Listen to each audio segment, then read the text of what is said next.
Bonjour à toutes et à tous. Kalimera. Nous sommes très heureux de vous accueillir à la journée d'études institutionnalisées le passé, la vie sociale et politique des musées, des collections et des archives en Méditerranée contemporaine, co-organisée par l'École française d'Athènes et le LabEx-Med. Tout d'abord, nous souhaitons remercier le directeur de l'École française d'Athènes, Alexandre Farnou, pour son accueil qui est toujours très chaleureux. La directrice du LabEx-Med, Brigitte Marin, pour la proposition d'organiser cette journée d'études et pour son soutien. Tassos Anastasiadis, le directeur de notre section d'études, de notre section moderne et contemporaine, qui est toujours présent pour nous accompagner, pour résoudre des problèmes, pour trouver des solutions.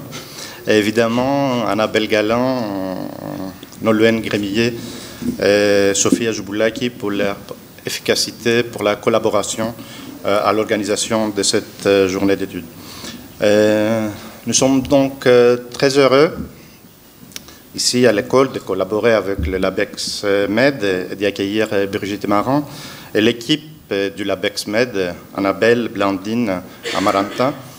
J'ai passé 2 ans avec eux entre 2012 et 2014, comme l'a rappelé Brigitte, à Aix-en-Provence. Et cette expérience scientifique très enrichissante m'a permis de profiter de l'environnement interdisciplinaire et dynamique de la Maison méditerranéenne des sciences de l'homme et de poursuivre mes recherches dans un environnement de recherche français, méditerranéen et européen tout à la fois. Cette journée d'études est née alors d'une proposition du LabEx-Med arrivé il y a presque 1 an pour marquer la fin de ses activités fin 2019. Dans ce cadre, le LabEx-Med, comme l'a dit tout à l'heure Brigitte, a mis en place le cycle des rencontres internationales intitulé Les Ateliers de la Méditerranée. L'objectif est vraiment de travailler autour des thématiques de recherche réunissant le LabEx-Med et ses partenaires et de faire émerger des futurs projets de recherche communs. Et la possibilité de mettre en place des projets communs sera d'ailleurs l'objet des échanges prospectifs que nous aurons demain matin à Lavrion. À l'ordre du jour est inscrite la proposition faite par Mercedes d'un projet dans le cadre du réseau des écoles françaises à l'étranger et d'autres partenaires concernant la mobilité des objets patrimoniaux et les changements d'essence qui en résultent. Dans la phase préparatoire de ces rencontres scientifiques, le LabEx-Med s'est mis en contact avec moi, comme il a fait d'ailleurs avec d'autres chercheurs postdoctorants qui sont en poste chez certains de ses partenaires. Et la proposition faite pour le thème d'une rencontre concernait les différentes façons de repenser la Méditerranée aujourd'hui à partir de 3 axes. Premièrement, les processus socio-économiques, politiques et juridiques. Deuxièmement, les dynamiques territoriales et les interactions au milieu. Et enfin, les processus culturels et les dynamiques patrimoniales. Ce dernier axe concernait les circulations des savoirs et des objets dans les cultures méditerranéennes, la construction socio-économique et politique des biens culturels et les objets, et les savoirs dans les processus de patrimonialisation. Nous avons dû choisir un axe parmi ces 3, et comme vous l'avez bien compris, nous avons décidé de travailler sur le 3e, l'axe sur les processus culturels et les dynamiques patrimoniales. Mais pourquoi nous avons fait ce choix? Parce qu'au moment de la proposition du LabEx-Med, c'est-à-dire il y a 1 an, en mai, je pense, 2018, Mercedes et moi-même étions engagés depuis le printemps 2017 dans une recherche portant sur la formation des collections du musée Benaki, un des musées les plus importants de la Grèce, présentant un large spectre d'objets. Ce musée a été fondé en 1931 par le collectionneur Antonis Benakis, membre d'une famille de négociants et d'évergettes grecs d'Alexandrie, peut-être la plus emblématique et en tout état de cause la plus connue des familles des Grecs d'Égypte ici en Grèce. Pour ma part, je travaille depuis longtemps sur le grec d'Égypte et Mercedes est spécialiste d'histoire architecturale architecturale et patrimoniale de l'Égypte sur le long XIXe siècle et par ce biais une bonne connaissance du milieu des antiquaires et du marché de l'art islamique en Égypte et ailleurs.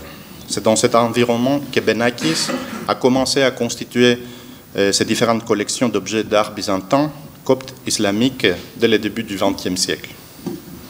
La constitution des collections de Benaki coïncide avec une période troublée de l'histoire de la Méditerranée orientale qui concerne des conflits armés, la création de nouveaux États, la défaite de l'armée grecque en Anatolie et l'éclipse de l'Empire ottoman, et les transferts et les déplacements des populations et des objets. Nous sommes donc intéressés aux connotations politiques et idéologiques de la constitution des collections et l'intégration de Benaki dans le milieu athénien qui s'intéresse à l'art populaire, à la création des musées et gravite dans différentes associations comme celle des Amis de l'Art. Notre objectif n'est pas d'étudier la collection d'un point de vue strictement artistique et culturel, mais de porter un regard décentré sur le monde du collectionneur en s'intéressant à la vie sociale et politique de la formation de sa collection avant son entrée au musée. Notre objectif est donc d'étudier Benaki avant Benaki, étudier les collectionneurs avant la création de son musée, étudier comment ces différentes stratégies pour la constitution de la collection et la création d'un musée s'articule avec le contexte très mouvementé en Méditerranée orientale pendant les 3 premières décennies du XXe siècle. Pour mener à bien ce travail, nous avons donc visité à plusieurs reprises les archives Benaki où nous nous sommes retrouvés face à une situation qui n'est pas propre à la Grèce, à savoir le pouvoir de l'archiviste ou de l'institution d'autres publics ou privés qui décident quelles archives sont consultables. La question ne s'est pas posée uniquement pour les archives Benaki, mais aussi pour celles d'autres musées, tels celui de la culture grecque moderne, dont la directrice nous a totalement refusé l'accès à la documentation sans justification convaincante. C'est ainsi notre expérience de recherche autour du musée Benaki et de ses collections que nous poursuivons d'autant plus fermement, et les axes de proposition du LABEX MED qui nous a donné l'idée d'organiser cette journée d'études pour creuser la vie politique et sociale des collections, des musées et des archives, et par là même réfléchir à la notion d'institutionnalisation du passé. Je passe la parole à Mercedes. C'est l'autre. Ouais, bonjour à tous. Angelos a fait les remerciements, donc voilà, je m'y associe évidemment entièrement, et je suis très heureuse d'être ici et très heureuse d'ailleurs de collaborer à cette étude sur Benaki avant Benaki qui effectivement s'annonce de plus en plus passionnante. Peut-être en complément de ce que Angelos a dit, je voudrais peut-être revenir un petit peu en arrière pour donner des éléments sur la perspective problématique qui anime notamment cette journée, et c'est la question de replacer ce que j'appellerais la donnée matérielle, en fait c'est la culture matérielle, mais aussi l'archive, au cœur de la réflexion, qu'il s'agisse d'unités ou d'ensemble de données matérielles. En rappelant d'une certaine manière que la recherche sur les objets s'inscrit dans, je dirais, 3 grandes traditions. La plus ancienne et la plus familière aux écoles françaises à l'étranger, c'est évidemment l'objet ou la collection comme document historique. Hein, c'est le travail des archéologues notamment. Ils ne travaillent pas que sur des objets, mais ils travaillent aussi sur des objets. C'est ce qui est produit par la fouille, c'est ce qui est identifié sur le marché, c'est éventuellement daté ou datable, et ce sont des données matérielles qui sont saisies comme indices de leur temps de production, donc c'est des indices d'historicité, je dirais. À l'autre bout du spectre, il y a ce que j'appellerais volontiers l'objet décontextualisé, donc une fois arrivé au musée ou en bibliothèque, et là peu importe que ça soit une statue ou un fonds d'archives, finalement les problématiques sont très proches, qui porte dès lors un indice de contemporanéité. Ce qui se joue là, c'est voilà, c'est aujourd'hui ces objets, qu'est-ce qu'ils suscitent, qu'est-ce qui se passe autour d'eux, de quoi sont-ils les acteurs, une contemporanéité qui tend à être, disons, de plus en plus malheureuse peut-être, si on reprend, ou en tout cas malaisée, si on reprend, pour paraphraser James Clifford dans son Malaise dans la culture, par les problèmes éthiques que soulève cette décontextualisation. Bon, là, c'est beaucoup de travail pour les anthropologues en particulier. Je pense qu'il n'y a pas besoin de vous faire un grand dessin, ni ici, ni en France, où il y a une actualité chargée depuis qu'une bombe a explosé, qui est le rapport Sarr-Savoie, intitulé « Rapport sur la restitution du patrimoine culturel africain vers une nouvelle éthique relationnelle », mais c'est évidemment une question qui est bien connue en Grèce, avec les marbres Elgin, est-ce que j'ose dire les marbres Elgin, de l'Acropole, du Parthénon.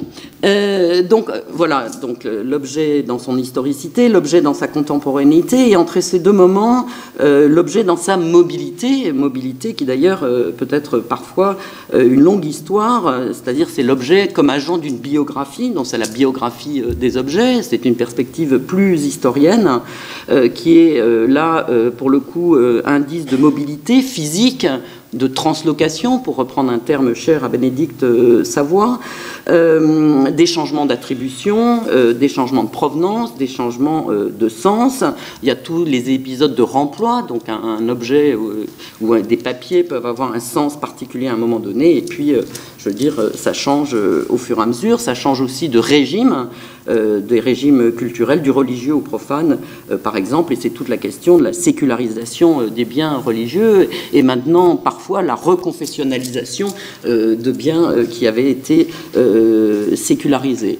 Donc, c'est plutôt la perspective, évidemment, qui est la nôtre aujourd'hui, l'idée de la biographie d'objets, qui intègre aussi des questions de l'expérience et de la réception, et in fine, finalement, peut apporter des éléments peut-être plus, sinon objectifs, plus neutres à cette question de la restitution, puisque évidemment les changements de régime d'objets, ce n'est pas nouveau, c'est aussi vieux que l'humanité, et peut-être qu'on pourrait en tirer des éléments de réflexion pour aujourd'hui, au lieu d'être dans cette espèce d'opposition binaire pour ou contre le rapport Savoie-Sarr. Je ne sais pas si le retentissement qu'il y a eu ici, mais en tout cas en France, ça s'est vraiment clivé sur on est pour, on est contre, alors que pour moi, ce n'est pas le problème, c'est un objet d'histoire.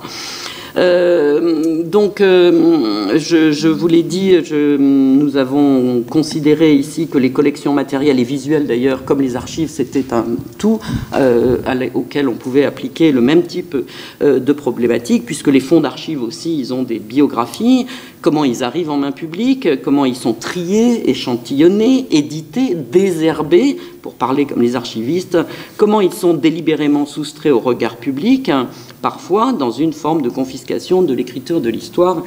Angelos en a déjà parlé tout à l'heure, et comment plus prosaïquement, et ça c'est presque plus compliqué, ils perdent souvent leur organisation d'origine, ce qui peut les rendre totalement incompréhensibles à un moment donné. Et je pense qu'on a tous en tête des exemples comme ça de papiers qui ont été tellement triés qu'à la fin on ne comprend plus de quoi il s'agit.